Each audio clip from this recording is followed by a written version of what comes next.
Resellers can often talk in what feels like a secret code. If you don't know the terms, you might actually be missing out on money and opportunities when it comes to reselling. In this video, I'm going to break down over 100 reseller terms, acronyms, and slang so that you don't have to miss out on any more opportunities. To make this a little more fun, keep track of how many of these you knew before ever watching this video, and let me know down in the comments what your ranking was and if there was any key terms that I missed that should have been included in this video. Quick disclaimer before we start. I'm just going off of my own personal knowledge and sharing my thoughts about what these terms mean. There are multiple meanings to every term, and each term could be its own video on its own. So I'm just going to share the important information and move on to the next one, because otherwise this video could be over 2 hours long. MC999. This is something you never want to see on your eBay account.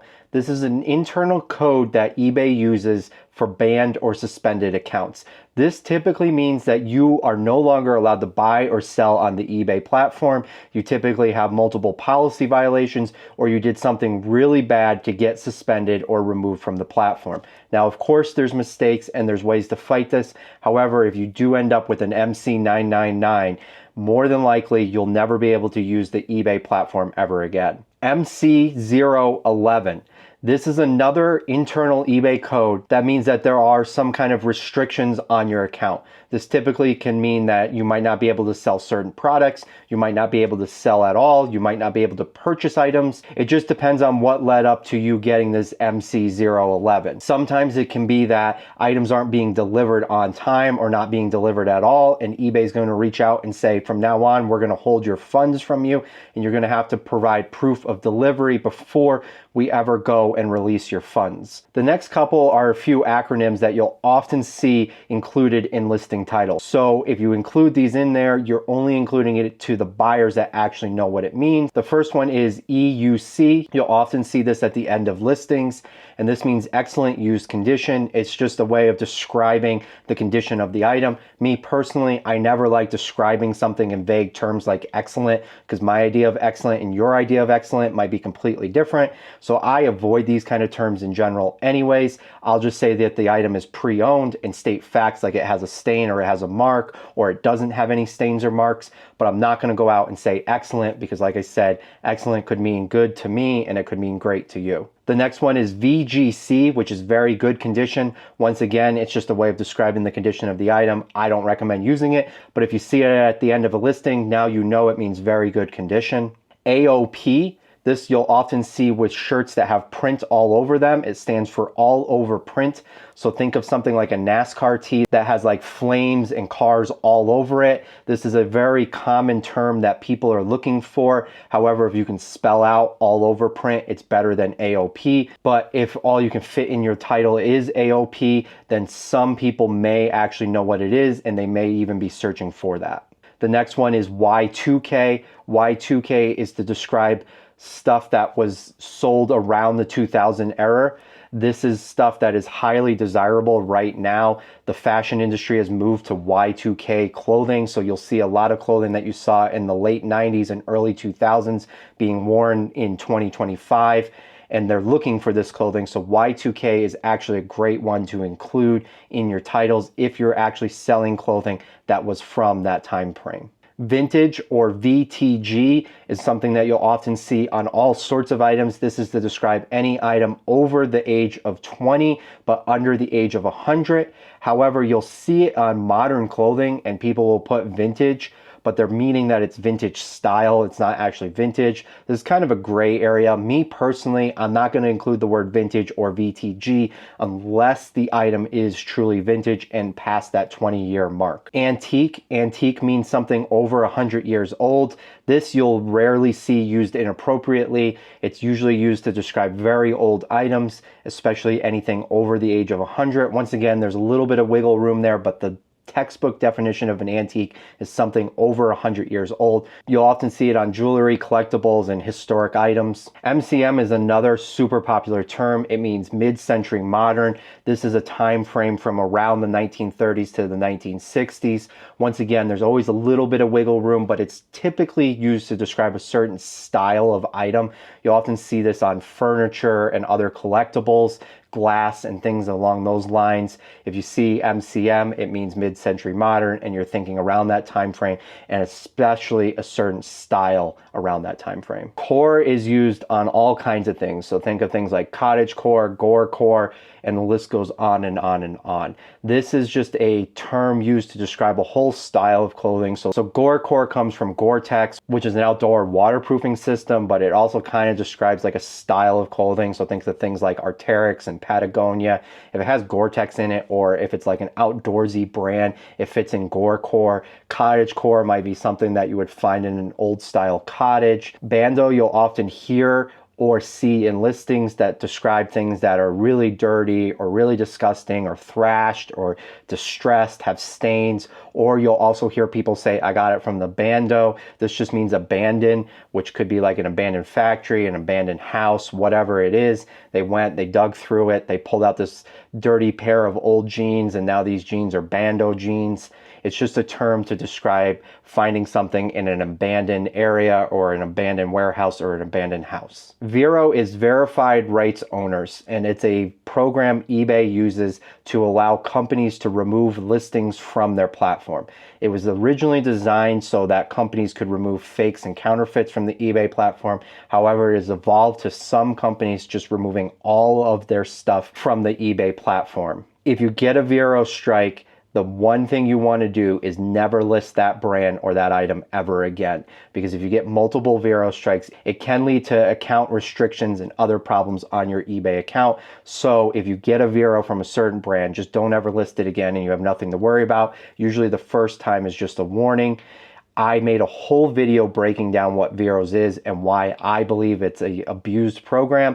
But regardless, if you sell on the eBay platform, you need to know and understand what the Vero program is. So go ahead and check out that video. The next term is Etsy effect. I've often talked about this when packaging items. If you've ever bought something from Etsy, you'll know that it's typically coming from a small creator or a small company, and they'll often pack it like that. And that's something that I try to do on my eBay orders, especially like collectible eBay orders. I want some branding on the packaging, so I use eBay tape. I put my own stickers on the outside of the box, and I put tissue paper or wrap it correctly inside. Now, I don't do this for every single item, like a remote control. I'm not gonna go above and beyond, but if it's something someone spent a lot of money on, or if it's something that's super collectible, I wanna add that Etsy effect to it. Speaking of Etsy, my wife has just launched her first Etsy store where she sells crocheted items. She has been super supportive with me and my eBay business, and it would mean the world to me if you went and checked out her Etsy store. If you see something you like, go ahead and give it a purchase. I want to drive as much traffic as I can to her store to get it up and running off the ground here. So the link is in the description and the pinned comment. She doesn't know I'm doing this for her, but she's been super supportive to me. And it would be awesome if we could get her some of her first sales on that Etsy platform. However, don't feel the need to just go out and purchase something. Go and check out what she has listed on there. Like I said, these pumpkins are the perfect item to put out for fall or even give as a gift. STR, or sell-through rate. This is a term used to describe how much demand there is for an item. So it's the comparison between the active items on eBay and the sold items on eBay. A simple way of looking at this is you want more sold items than listed items. That's an item that's in high demand, and that's an item that's going to sell very fast as long as it's priced correctly. If you want more of a breakdown on sell-through rate, check out this video here where I go into great detail on it. COGS, or cost of goods, just means how much money you spent on an item. So if you went to the thrift store and you spent $2 on a t-shirt, that t-shirt now has a cost of goods of $2. It's pretty simple. It just means what you paid for the item. CIB, you'll often see this at the end of video game titles. This just means complete in box. This means that it has the disc, it has the manual, it has any inserts, it has the case, it has whatever it was originally sold with included in it. You might also see this on electronic items that are in the box. Anything that is complete in the box, you may see CIB, which just means complete in box. The next one being complete. Complete means kind of the same thing. It means that it has all the original components. I use this term a lot. I use this on video games and I use this on electronics in the box. Anything that is used but has all the original items with it, I'll put the word complete so people know that it has everything that it should have and that there's nothing missing from the packaging. Tested and working, these are two terms that I love to put in on video games and electronics. I want the customer to know right from the title that this item is tested and working so that they don't have to second guess whether this is a parts only listing or if this item hasn't actually been tested and it's just a guess whether it's going to work. After including this in my titles, I have noticed an increase in my sales. Even something as simple as video games, adding the word tested or working has increased how fast my video games sell because people are questioning other people. They want to know how scratched up the disc is. Do they think it's going to work? If I put tested and working in the title, the customer knows that this item is going to arrive and they don't have to worry about it working. Now, don't go putting tested and working in things that you haven't actually tested. I actually have every video game console and I test all my video games before I ever list them or sell them. And the same thing goes with electronic items. I'm testing anything that I possibly can. And if I can't test it, I'm going to note that it was untested and being sold for parts or repair only. Next one is parts or repair only. This is a category of items on eBay. It simply means that as is, broken, or untested. This is a category that people should know that when they buy from this area, that they're buying an item that isn't working, isn't tested, and that they should be expecting to either take parts off of this item or repair this item on their own. I'll use this for things that I can't test, and I'll also use this for things that are broken. So a lot of times I end up with electronics that are broken, but they're still worth money because there's people out there that will fix them and then resell them again. Or there's people that are out there that just like to repair them and keep them for themselves and save a little bit of money. As is just a term to describe that it's being sold as is, in the condition that you see it, in the condition that it is presented to you. I'll put this in my description for parts or repair only. I'll make it very clear that this item is untested or that this item is broken. It's being sold as is with no returns. But you'll often also hear this like at yard sales, or if you're buying a used car, someone might say this used car is being sold as is. That means whatever you see is what you get. There's no warranty included. There's no returns included. It just means that when you purchase the item, the sale is final. Comps. You'll often hear people say, did you comp that? Did you look at the comps for that? Comps simply mean that you went onto the eBay platform or wherever you get your pricing information from and you look to see what it's selling for. People use this in the real estate market, and I think that's where it came from. They'll look at comparables in the market to see how much a house should sell for in the similar style, the similar size, in the similar neighborhood, and it's no different on eBay. If you're selling an electronic, a video game, or a piece of clothing, you want to look at the comps and you want to understand how much it sells for and how quick it sells for, what the demand is or what the sell-through rate is. Flipping is what we do. Flipping is buying something for low and selling it for high. It just means taking it and turning it over as quick as you can to make money off of the purchase. So flipping kind of describes what reselling is. The next one is algorithm. Algorithm is a complete mystery. It's a set of rules or steps that a computer uses to determine some kind of outcome.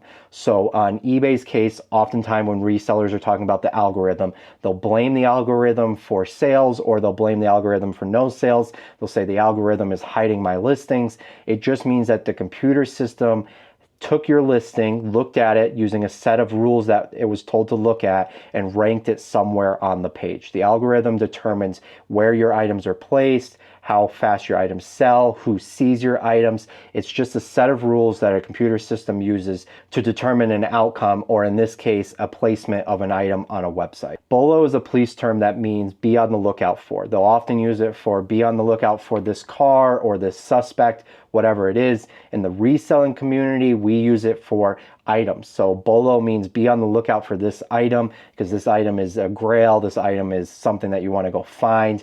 This item is in high demand. This is an easy item to sell, whatever it is. If you're looking for a whole list of BOLOs for completely free, go and check out my Instagram page here where I list daily bolos every single day of items that you can find in a thrift store and resell for a profit. Death pile is a term used to describe a pile of stuff that a reseller bought that remains unlisted.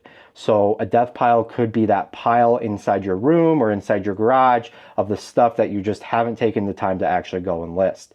Oftentimes for me, death piles are electronic items that are waiting to be tested or cleaned or repaired, or they're clothing items that also need to be cleaned or stains removed from them, or they're just difficult items to deal with and I'd rather go thrifting, so I'm just going to leave this death pile over here. If you want to know more about death piles, I created a whole video on it and how you can avoid them. The next term is ASP, which means average sales price. This means the average price that an item sells for.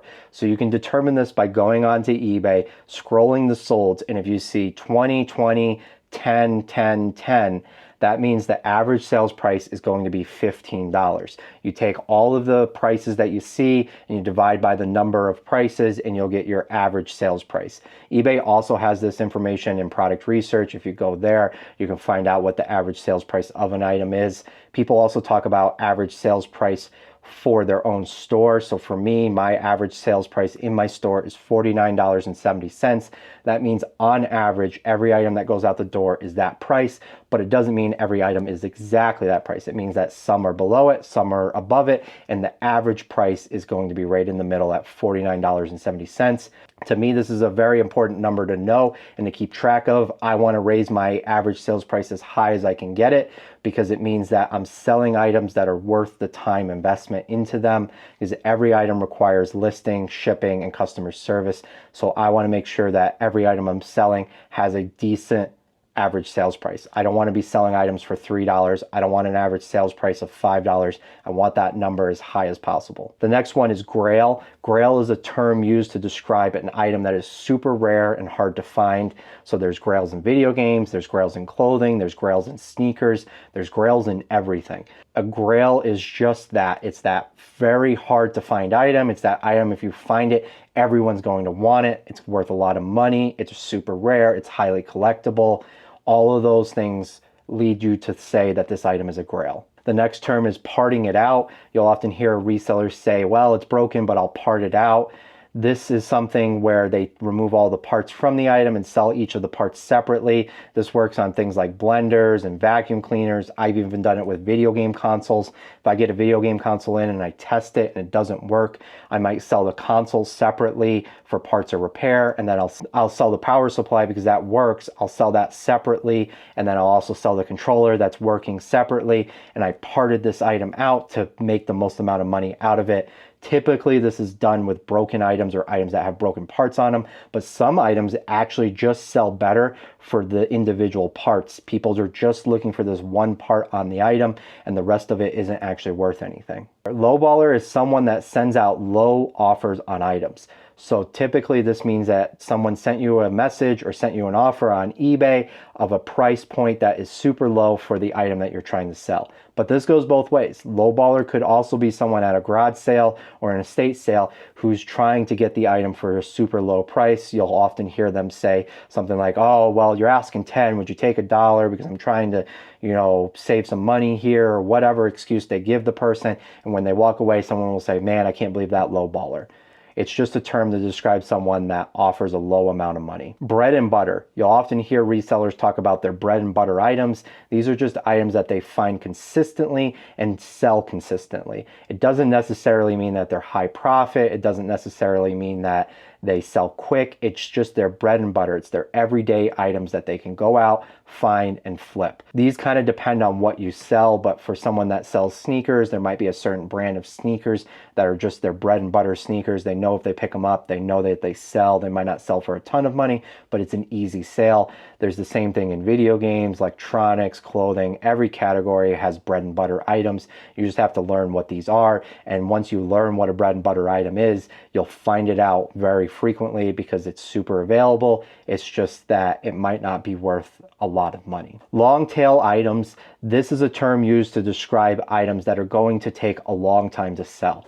So this might mean that the item doesn't have a lot of demand, or it has a seasonality to it. Whatever the issue is with the item, it's just going to take a long time to sell it. So you'll often hear people say, oh, well, I don't want to pay a lot because this is a long tail item. That means that they're going to have to store this item for a long time. So they want to make sure that they get it at the correct price so that they can price it down and try to sell it quicker rather than have it sitting on their shelves for a long period of time. So seasonal means an item that sells only during certain times of the year. So think of things like shorts, jackets, Christmas decor. All of these have a seasonality to them. Shorts sell better in the summer, pants sell better in the winter, and Christmas stuff sells better in Q4. Q4 is the last 3 months of the year, October, November, December. It's typically the best time of year to be a reseller.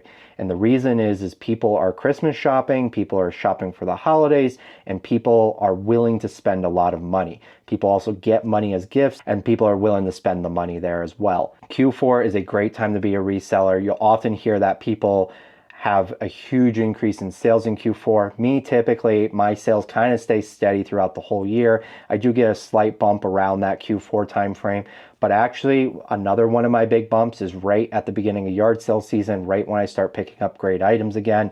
It just kind of depends on what you sell, but if you sell certain items, especially like jackets and Christmas decor, Q4 can be through the roof for you. Summer slowdown. Summer slowdown is a term used to describe the summer months and the slow sales during those months. The theory here is people are out spending money on vacations and summer activities, and they're not spending as much time inside online shopping. Therefore, you'll see a slump of sales during the summer months. Me, typically, I don't necessarily see this. My summer months are kind of a little bit lower, but nothing crazy. But it also just depends on what you're selling. If all you sell is jackets, then yeah, you're going to have a huge summer slowdown. Overall, summer slowdown just refers to those months of like June to August where people are very focused on family time, vacations, being outside, and they're not online shopping as much as they are, say, during Q4. Sourcing is just a term used to describe going out and finding items to resell. So I might say, I'm going sourcing at the thrift store, I'm going sourcing at yard sales, I'm going sourcing at this estate sale. Sourcing is just the act of going out and finding inventory to bring home, list, and resell on eBay. It's the finding of the inventory. The bins. You'll often hear people say, oh, I went to the bins and I found a bunch of stuff real cheap. The bins is referring to the Goodwill outlets. So the Goodwill outlets is typically in a region, there'll be one Goodwill outlet. And what it is a place where all of the other Goodwill stores around the area send their dead inventory to be sold by weight to people at this place. So if you go inside, there's all these bins, and that's where the word bins comes from. They throw typically clothing, some hard goods, shoes, all kinds of stuff in these bins. People dig through the bins, they find the items they want, and you typically pay by the weight of the items rather than the individual items. You can get items at a great price. However, a lot of these items have some kind of flaw or damage to them, or they're items that didn't sell at the store and are being brought to the bins. It kind of just depends. There are some great items at the bins. I have found thousands of dollars worth of items at the bins, so it just depends on how much time you spend there. However, you can keep your cost of goods down by going to the bins because it's super cheap, but it takes a lot of time. It's kind of nasty. You have to dig through. There's always a ton of people there. But if you ever hear someone referring to the bins are the Goodwill outlets. Cherry picking. Cherry picking just means grabbing only the items you want. So this might mean someone brings out a whole box of video games and I might cherry pick that box. Instead of buying the whole box, I'm going to only pick out the 3 video games that I want. This saves me from having to buy a bunch of junk that I don't want to have to sell. Anytime I can, I want to cherry pick my items. I don't like buying in bulk. I don't want a bunch of crap from someone that's just trying to offload a bunch of crap. I would rather cherry pick the items. Retail arbitrage. Retail arbitrage is simply going to a retail store, buying something, bringing it home, listing it, and selling it online. Typically, people go to stores like Kohl's or Walmart, and they'll find items, they'll buy them, they'll bring them home, and they'll sell them for more online. ROI, or return on investment, is the profit you made after selling an item. So this means that if you spent $2 on an item and you sold it for $6, $4 is your return on investment. Buy it now is a term on eBay to describe items that you can go on and purchase immediately, as opposed to auctions. Auctions means you have to bid for it and there's a waiting time frame. Buy it now literally means you can go on, click the button, put in your credit card information, and you buy it for that price and take it home. Auctions are something on eBay where people go and bid. This means that you have to wait for the item. Sometimes there's a buy it now option as well as auction option. It kind of just depends. For me personally, 99.9% of my items go to buy it now. If it's a really rare item that I can't figure out what it's actually worth, I might do an auction, but everything else goes buy it now. But if you're in a certain type of category like trading cards or collectibles, auctions can be a huge part of your business. Hard goods describes anything that is hard or physical. So think of things like books and DVDs and VCR DVD combos, anything that's like a physical item other than clothing. Soft goods describes clothing essentially. So t-shirts, jeans, jackets, anything like that is considered a soft good. So if you hear someone say, oh, I only sell hard goods, that typically means that they might sell electronics or collectibles or something along those lines. If someone says that they only sell soft goods, that typically means that they're a clothing reseller. Dead stock or new old stock or NOS. This is a term used to describe items that are brand new but old. So think of a store that had a bunch of inventory and it didn't sell. They put it in their back room and it ends up for sale at an auction. This stuff could be 20, 30 years old, but it is brand new. It's still sealed. It still has tags on it, whatever it is. This is called dead stock. This is an item that used to be out on the shelf for sale. It didn't sell and then it got removed from the shelf and then it gained age. NIB or new in box, this means that it's brand new in the box. This doesn't mean that it was used. This doesn't mean that it was only used once. It doesn't mean any of those things. It means it's brand new in the box. Open box. Open box means that the box that the item was in was open, but the item is still brand new. This is a term that's starting to have its own gray area. In fact, in that last video where I had that return, a lot of people talked about reselling that item in open box condition. Now, let's be clear. Open box, according to eBay, is brand new item in an open box. Typically, this means that the box was opened, but the item was never used. If the item was used, then it is no longer an open box item. It is a used item, according to eBay's definitions. Now, like I said, it's starting to gain a gray area, but honestly, this is something that completely bothers me. A lot of times I'll go out to yard sales and people will say, hey, that's brand new. It was only used once. It doesn't matter whether it was only used once. If it was used, it's a used item. If it was opened, it's an open item. If it was opened and then used and then put back in the box, it is still a used item. Paying up. Paying up is a term used to describe paying more money for an item than you typically would. For me, my average cost of goods is $4.40. So anytime I spend more than $4.40, I could say I'm paying up for the item. But typically for me, paying up for the item means anything above $20. If I'm paying more than $20, I'm paying up for the item. It's outside of my normal wheelhouse of how much I'm paying for items and how much I'm reselling items for. Now, this doesn't mean that there isn't a ton of profit. I could be paying up and spending $3,000 on an item and it's selling for $10,000. So it doesn't necessarily mean that the profit isn't there. It just means that you're paying more than you typically are. Swap meet or flea market. These are events where people come and sell everything in one location. A mix of yard sales and professional vendors at a parking lot or in a building where they're selling a bunch of random stuff. It's kind of like going yard selling, but all the yard sales are next to each other and you'll have some professional vendors mixed in. These are people that are selling a bunch of items that they bought off of like a pallet or something, and they're selling all of this one kind of item. But you also end up with people that clean out storage units and people that clean out estates, and they bring a bunch of stuff and they're just trying to get rid of everything. How good a swap meet or a flea market is kind of depends on who the vendors are and where you're located. Thrift store. Thrift stores are places that get donations in and then resell those donations. It's probably where the majority of you guys watching this video go and buy your inventory from. A Goodwill, to a Savers, to a Deseret Industries, or just your local church running a thrift store. Solds. You'll often hear resellers say, well, did you look at the solds? Solds just means that when you're searching for an item that you filtered to solds. A lot of people that don't know any better will look up an item on eBay and say, oh, it's worth $200 because they saw it listed for $200. However, it's actually selling for $25. The difference between actives and solds is this. A sold item means that someone actually was willing to pay the price for that item. That's the market value of the item. Actives just means it's what someone thinks an item's worth. It doesn't mean that it's the actual market value of the item. I could go on and put up something that's only a $2 item for $10,000 on eBay. No one's going to ever buy that item. And if someone searches that item at a yard sale, they might actually think that that item's worth $10,000.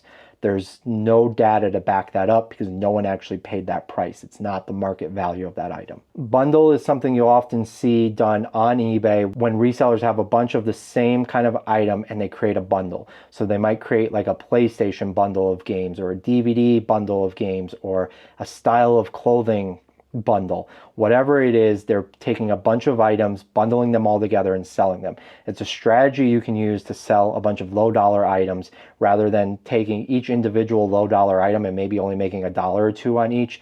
You can lot them all together or bundle them together and sell them as one listing in order to have a higher sales price on that one listing, and you're only shipping out one box versus trying to ship out multiple packages. Quick flip is something you'll often hear resellers say, oh, I'm buying it, it's only worth a few dollars, but it's a quick flip. It's an easy flip. It just means that they are able to sell it as fast as they can.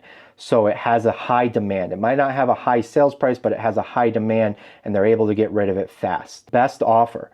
That's a setting you can turn on your buy it now listings to allow people to send you offers on the item. You can set the offer limit or you can just allow people to send any kind of offer. You get to look at the offers and accept, counter, or decline the offer, but it gives the customer a little bit of wiggle room. It's kind of like being at a yard sale and saying, hey, would you take $2 instead of $4? Cross-listing or cross-posting, this just means listing your items on multiple different platforms. There's different software to do this. There's also just doing it manually. But if you hear someone say, oh, I cross-listed the item to Mercari, it just means that they took the listing from eBay and then also listed that same item on Mercari as well. If you want to know my opinions on cross-listing, I have a video here that goes into further detail about cross-listing. Haul. You'll often see YouTube videos saying thrift haul or yard sale haul or my biggest yard sale haul ever. A haul just means that they got a bunch of stuff. They filled the car, they filled their cart. It just means that they bought a lot of stuff from one location. Evergreen. Evergreen is a term used to describe an item that will sell year round. So this is an item that is evergreen, as in that you can make money off of it no matter what time of year it is. So video games are a category that's evergreen. They might have some seasonality towards Q4, but something that isn't evergreen would be like Christmas items or shorts. It's very hard to sell shorts in December, but something like a t-shirt might be considered more of an evergreen item. Every category has evergreen items. Every category has seasonal items. You just kind of have to learn what sells year round versus what's only going to sell during certain periods of the year. Honey hole. Honey hole is a term used to describe a place that you can go to get a bunch of items. And it's just a place that you can go and consistently find great inventory. It might be a thrift store that has a ton of other resellers in it, but they're not picking up that one thing that you're always picking up. So you're able to go to your old trusty honey hole and always pick up these items. Race to the bottom is a term used to describe pricing items lower than the last person. So if I went on and priced an item for $10 and you went on and priced the item for $9 and then Joe went on and priced the item for $8, that starts to become a race to the bottom.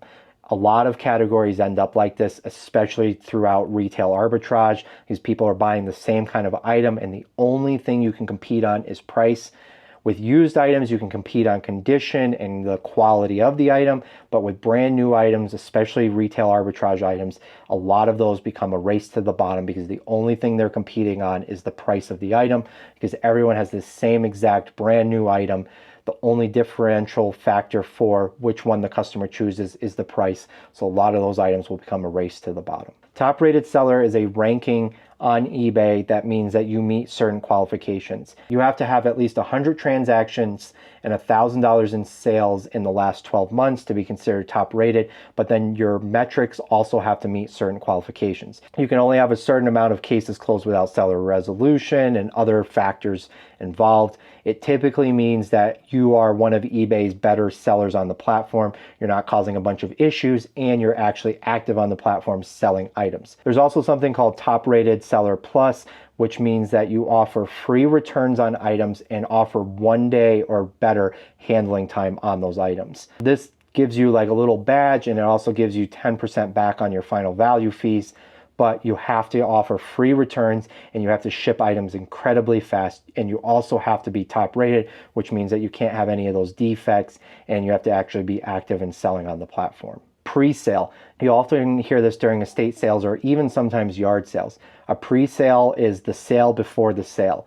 Typically, this is people that got invited to come and pick the estate before it was open to the general public. These are the things where if you find out that there was a pre-sale on an estate before you were able to go, it might not be worth going. It kind of just depends, but a lot of companies will have pre-sales to their higher end buyers that come through, buy a bunch of their stuff, and then open it up to the general public. The public goes in, and there might not be what you're looking for because it's sold during the pre-sale. Sell similar. You'll often hear people say, oh, well, when I create my listings, I sell similar. That simply means that they go on, they find a listing that's already on eBay, and they click the button that says sell similar. It helps you because it gives you the title. You just have to upload your photos and it fills out the item specifics. You should still be going through and double checking them and making sure everything's still the same, but it gives you a place to start rather than creating a listing based off of nothing. You can actually go find a listing and copy that. The best way to do this, and the way I do this, is I always go to the solds. I find one that's sold that's pretty similar to mine, and I sell similar based off of that actual sold listing. Niche means that you're someone that sells within a certain category. It means that you're only focused on that one category versus selling everything. An everything seller is me. I sell a little bit of everything. I sell clothing, I sell shoes, I sell electronics, I sell video games, I sell books. I'll basically sell anything that I can ship and sell on the eBay platform. Terapeak or product research, you'll often hear these interchanged because it used to be called Terapeak, now it's called product research. This is a tool eBay gives sellers where you can go on and you can search the item and see older history up to 3 years. When you're searching the solds, you only get the last 90 days of sold data. So if you pick up an item that's rare or doesn't sell very often, you might want to go to Terapeak or product research and search for that item because it'll bring up 3 years worth of data so you can see what it was selling for, how much it was selling for, get an idea of what the listing title should be, and it gives you more information and more data over the last 3 years. Promoted ads simply means that you're willing to pay eBay a certain amount of money to make the sale, to advertise your product for you. So there's different kinds of promoted ads. There's pay per click promoted ads, which means you're paying eBay for every time someone clicks on your listing. And then there's just like the general promoted ads, which is what I use, which means that if the buyer clicked on the item through a promoted ad, that you're going to give eBay a percentage of that sales price. If you want to know more about promoted ads and why I think they're a scam, go ahead and check out this video here. Store subscription. eBay offers store subscriptions to everyone, and it simply means that it's a fee you pay to get certain things on the eBay platform. So there's different levels of store depending on how many listings you have, or you can pay per listing. But store subscriptions save you money and they give you some other benefits depending on which size store you pick. Seller fees refers to all of the fees a seller has to pay. Promoted ad fees, standard fees, shipping fees, all of that can be considered seller fees. So when I say I have to pay $3 for this item because it sells for 10, but I also have to pay my seller fees, I'm considering all the fees I have to pay to sell on the eBay platform. Draft bank is a term used to describe drafts on eBay. I use a draft bank. I like to have it because I list items every single day, but it doesn't mean I want to sit down and actually list the items every single day. Instead, I want to list items based on my draft bank. So I'll create a bunch of drafts and then every day I'll list 5 or 10 items, whatever it is. I'll go through my drafts and list the oldest items. It helps gives me time off. So if I want the weekends off, I'll have a few drafts in my draft bank, or if I get sick, I'll use a few drafts out of my draft bank. It just gives me that little bit of cushion. Active just means the items that are active on the eBay platform. So when you're talking about sell-through, you'll often hear it's actives versus solds. So actives just means that the listings that are currently available for purchase, they haven't been sold and they're actively listed on the eBay platform. 90-day total means basically nothing. 90-day total is that big number at the top of your app or the top of your screen that eBay shows you how much money you made in the last 90 days. Honestly, it doesn't mean a whole lot. And there's a few reasons behind this. That is the total price that you have sold on the eBay platform. It's not how much eBay paid you, because eBay took fees out of that. You have cost of goods out of that. So there's a lot of other factors that go into that 90-day total. So if someone says, oh, I have a $200,000 90-day total, it doesn't mean a whole lot. Show me your bank account, show me how much profit you actually made. That's the more important factor, rather than showing how big your 90-day total number can get. In fact, if you want a huge 90-day total, one of the best ways to do it is go out and buy a bunch of brand new PlayStation 5s. Buy them for $400 and sell them for $100. And just keep doing that. Sure, you're going to be losing over $300 per transaction, but that 90-day total, man, it's going to skyrocket, because you're going to be able to move those things very quick. That just goes to show you that just because someone's 90-day total is super high doesn't mean that they're actually making any money. Seller Hub is a place on the eBay website that you can go to access all your seller tools. If you go up to that right-hand corner and drop down, click on selling, it's going to bring you to your Seller Hub, and you're going to have access to all the selling tools where you can see all your numbers and where you can do promoted listings and run sales events. You can do a lot from the Seller Hub, and it's a very important place to go and check out if you're selling on the eBay platform. End and sell similar. This is a strategy you'll often hear people talk about, that they end their listings and sell similar based on them. This just means that they go in and items that aren't selling, they end it or remove it from the eBay platform, and then they go into their unsold items, they click on it, and they click sell similar, and they sell it again. eBay actually said during the last eBay Open that this does not actually work, and this doesn't increase your sales. And for me personally, I used to do it. I didn't really see an increase. I now just focus on buying items people actually want and then pricing them down over time if they don't sell, rather than going in and wasting a bunch of time ending and sell similar. But it's still a strategy that a lot of people use, and some people have some success with it. So if you hear someone talk about end and sell similar, it just means that they end their listing and then relist the item again, and they think that they're tricking the eBay algorithm. Time away mode is eBay's version of like vacation mode. It means that if you're going out of town or you're not going to be able to ship items for a period of time, you can go into time away mode, and there's two different options. There's allow sales, and then there's also end sales. You can go in and set a time frame for how long you're going to be gone and whether you want to allow sales during that time or not allow sales during that time, and it will change your handling time for you so that you don't have to ship items while you're out of town. I use this on my vacations when I want time away and I am out of town and can't ship items out. Palleter is a term used to describe someone that buys pallets and sells them. I use it as a term for yard sales that I hate. Typically, these are people that bought a pallet and then they're having a yard sale, but it's just a bunch of crap off of a pallet. They were convinced to buy a pallet and then they're trying to offload it at a yard sale for full retail price, and it just doesn't work in my opinion. But Palleter is just someone that buys pallets and then resells them off of the pallet. Early bird, you'll often see this in yard sale listings, no early birds. It just means no showing up early to the sale. Even if I see that on a sale, I'm still going to show up early if I need to. I'll wait outside. I'll be nice. I'm not going to go knock on their door. I'm not going to go open their garage. I'm not going to go out and pester them. But I want to make sure that I'm there for when they are ready to actually open, if it's a good sale. Campers, this is a term used to describe people that hang out at the thrift store all day long. You'll often hear them referred to as campers. They're camping at the thrift store. So they're waiting for new inventory to be brought out, and they're just sitting there and waiting all day for that inventory to be brought out. And they typically end up getting the best stuff because they're willing to sit there and wait for the stuff to be brought out. Chargeback. Chargeback is something that a customer can do if they're not happy with it through their credit card. eBay often protects sellers from these, but you'll often see it as like someone says that the item never arrived, and then eBay will back you on that and say, yeah, if the tracking showed that the item was delivered, there's nothing that they can do. And then the customer will go to their credit card and open a chargeback. Their credit card's going to reach out to eBay, and typically eBay just handles that for you. However, they do usually alert you to the fact that there is a chargeback and that there is a possibility that if you lose the case that you're going to have to pay a penalty for that chargeback.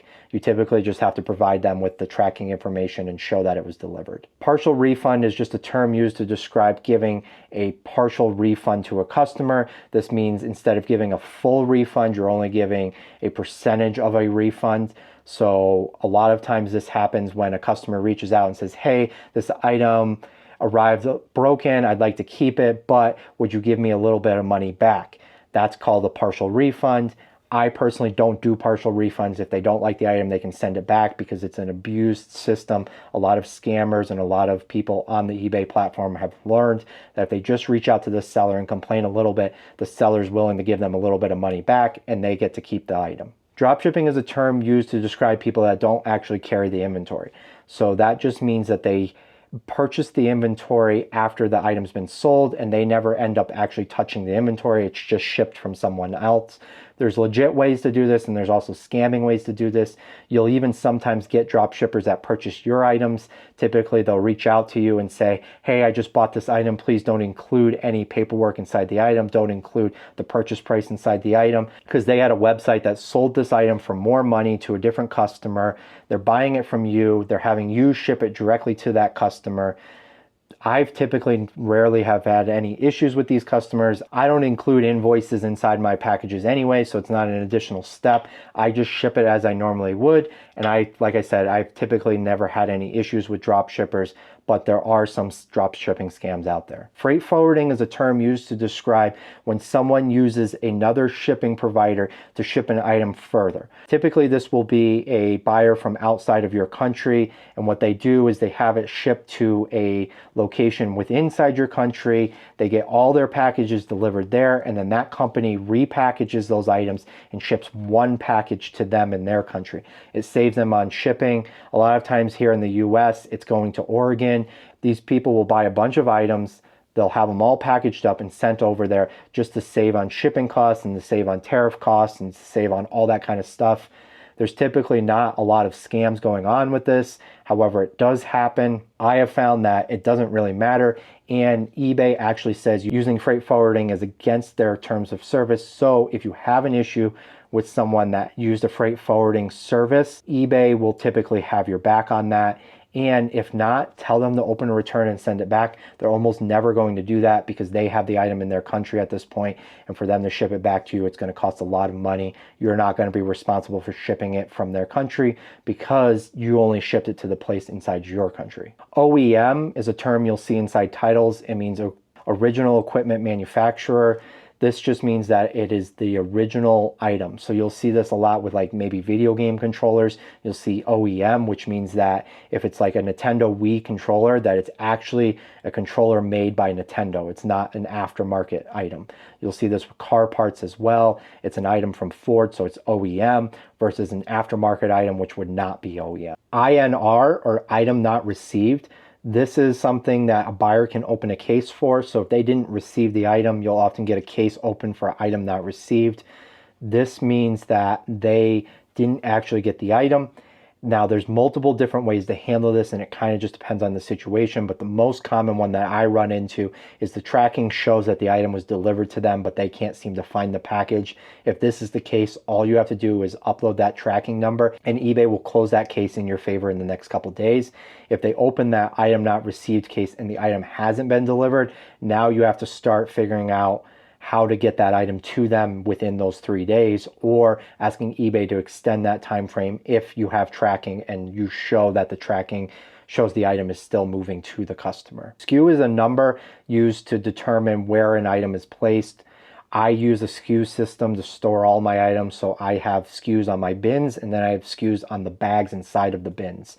So if I'm looking to pull an item, I'll have that item listed on eBay and I'll have a SKU of A001. So I'm going to go to A bin and I'm going to look for bag 001.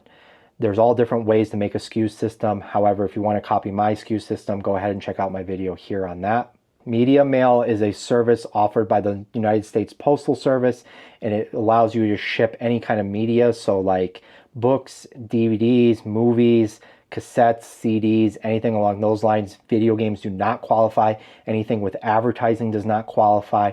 But if it's like a book or a movie, you can absolutely ship it via media mail. And it's typically the cheapest way to ship heavy items that are media. Ground Advantage is just a service offered by the United States Postal Service. It's typically your cheapest shipping option through the Postal Service, and honestly, 99.9% of my packages go USPS Ground Advantage. Flat rate shipping is just a term to describe that you charge a flat rate for all of your customers for the shipping. So that could be $5, it could be $9, it could be $10, it could be whatever you want. But like, let's say if you sell video games, you might have flat rate shipping on all of your video games for $5. That means no matter where the customer is located, you're just going to charge that customer $5. There's calculated shipping, which means that you charge based upon where the customer is located. So eBay has a way of finding out where the customer is located, finding out where you're located, and then charging the customer calculated shipping based on that distance. Free shipping is exactly what it sounds like. It means that you offer free shipping to the customer. It means that the customer doesn't have to pay for shipping, but you still absolutely do have to pay to ship that item. A lot of times when sellers offer free shipping, they just bake the shipping price into the cost of the item, so it's not necessarily free anyways. Carrier scan is a type of scan at the Postal Service. So if you look at your eBay app and you go through your sold items, you'll often see carrier scan received. That's the scan that you actually want to see on your thing. That's what eBay's tracking. That's how eBay bases whether you dropped off your packages on time at the Postal Service or if you didn't meet your handling time. Handling time. Handling time is the amount of time it takes you to package an item and ship it out the door and get that original carrier scan. So for me, I have 2-day handling time. Most of my items ship 1 day, but I always want that extra day just in case something goes wrong. I have to go buy a box, or if someone at the post office doesn't scan it right away, it gets scanned the next day. I'm still meeting my handling time. You can pick whatever handling time you want. Typically, most people are doing 2 or 3 day handling time. eBay International Shipping Program, or GSP. You'll hear them kind of used interchangeably. It used to be called GSP, the Global Shipping Program. Now it's called eBay International Shipping, or EIS. It's a program you can enroll in as a seller to sell your items internationally. It's a great program. I've broke down that whole program on this video here. It allows you to ship the item just to a hub in the United States. eBay handles the rest of it. I can't recommend that program enough, and if you want more information, check out that video. Buyer paid returns. This just means that you require the buyer to pay to return the item. There's all kinds of different things. There's free returns, there's buyer paid returns, and there's no returns.